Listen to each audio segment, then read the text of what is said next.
Hello friends, welcome you on again my channel Discovery of Physics and today is lecture of magnetism 03। पिछली बार हमने magnetism की property के बारे में जाना था। आज हम अपने चैप्टर का मेन पार्ट स्टार्ट करते हैं जो कि शुरू होता है कूलम्ब्स लॉ से। कूलम्ब्स लॉ इलेक्ट्रिसिटी वाला नहीं है,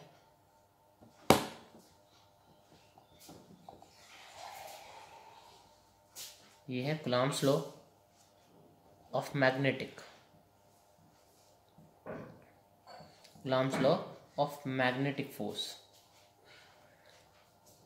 अब ये क्या डिफरेंस है एक मैग्नेटिक फोर्स और आप इससे पहले यूनिट 1 में पढ़ के आए थे Coulomb's law for electric force. So यहाँ पे क्या है, यहाँ पे जो मैग्नेटिक फोर्स है किसी भी दो पार्टिकल के बीच वो डायरेक्टली प्रोपोर्शनल है उन चार्ज के ऊपर अप्लाइड मैग्नेटिक फोर्स के, उनके प्रोडक्ट के। एंड सेकेंडली जो फोर्स है मैग्नेटिक फोर्स वो डायरेक्टली इन्वर्सली प्रोपोर्शनल है उन दोनों चार्ज के जो डिस्टेंस है उसके स्क्वायर के इन्वर्सली प्रोपोर्शनल। सो जब दोनों इक्वेशंस को कंबाइन किया जाएगा यहाँ पे over r square, then we will remove the sign of proportional and there will be a constant.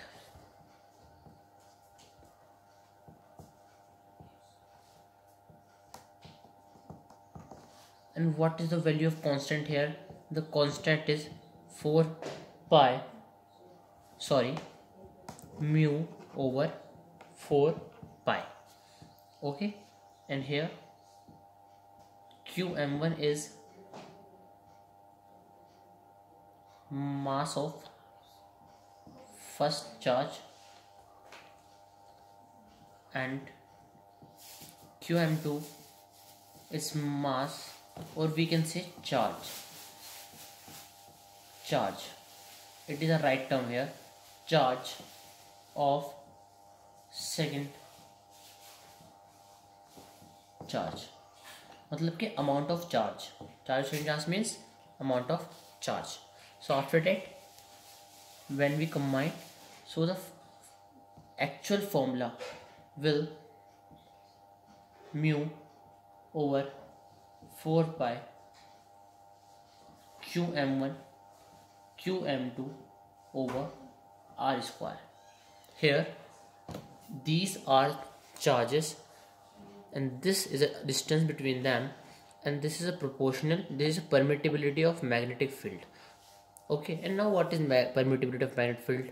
मतलब कि वो स्ट्रेंथ किसी भी मैग्नेटिक फील्ड की जिसके द्वारा वो किसी भी एक्सटर्नल मैग्नेटिक फील्ड को टॉलरेट कर सके, उसकी परमिटिबिलिटी कहलाती है।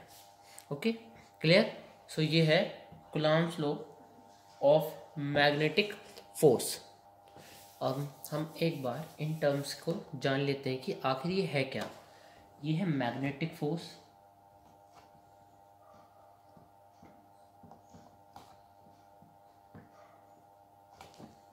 This is permeability.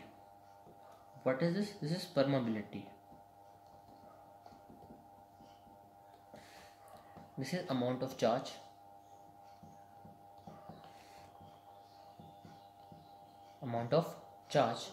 and this is distance between charges,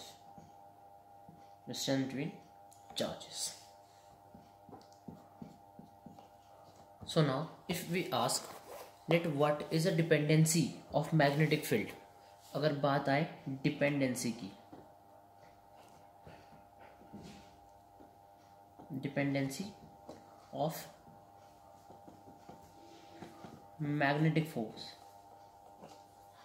so it's directly proportional to the charges and it's inversely proportional to the distance between them. Okay, clear? Now आज के lecture में इतना ही। अब हम उससे पहले बात करते हैं कि इलेक्ट्रिक कूलम्ब्स लॉ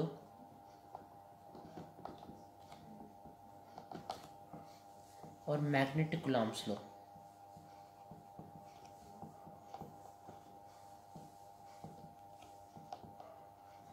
डिफरेंस क्या है? डिफरेंस कुछ नहीं है, इसमें भी अमाउंट ऑफ चार्ज ली जाती है, अमाउंट ऑफ चार्ज, और इसमें भी अमाउंट ऑफ चार्ज ली जाती है। इसमें भी डिस्टेंस आर उन दोनों के बीच का डिस्टेंस होता है, इसमें भी डिस्टेंस आर दोनों के बीच का डिस्टेंस होता है। सो डिफरेंस क्या आता है? डिफरेंस आता है परमेबिलिटी में। यह है permeability of electric field and this is and this is permeability of free space. Permeability of free space. Permeability of electric field and permeability of magnetic field. अब permeability क्या है? किसी भी इलेक्ट्रिक फील्ड को tolerate करने की जो क्षमता है, इलेक्ट्रिक फील्ड को टॉलरेट करने की क्षमता है, वो कहेगी परमेबिलिटी ऑफ इलेक्ट्रिक फील्ड। और किसी एक्सटर्नल मैग्नेटिक फील्ड को जो टॉलरेट करने की क्षमता है, वो कहलाती है परमेबिलिटी ऑफ मैग्नेटिक फील्ड। सो सिर्फ इनकी परमेबिलिटी डिफरेंस है, और वो भी एक तरह से क्या है कि ये इलेक्ट्रिक फील्ड को टॉलरेट कर रहा है और ये मैग्नेटिक फील्ड को टॉलरेट कर रहा है। मेनली इनके बीच में और कोई डिफरेंस नहीं है, ये वर्क इस तरह से ही करती है। सो आज के लेक्चर में इतना ही। Thank you.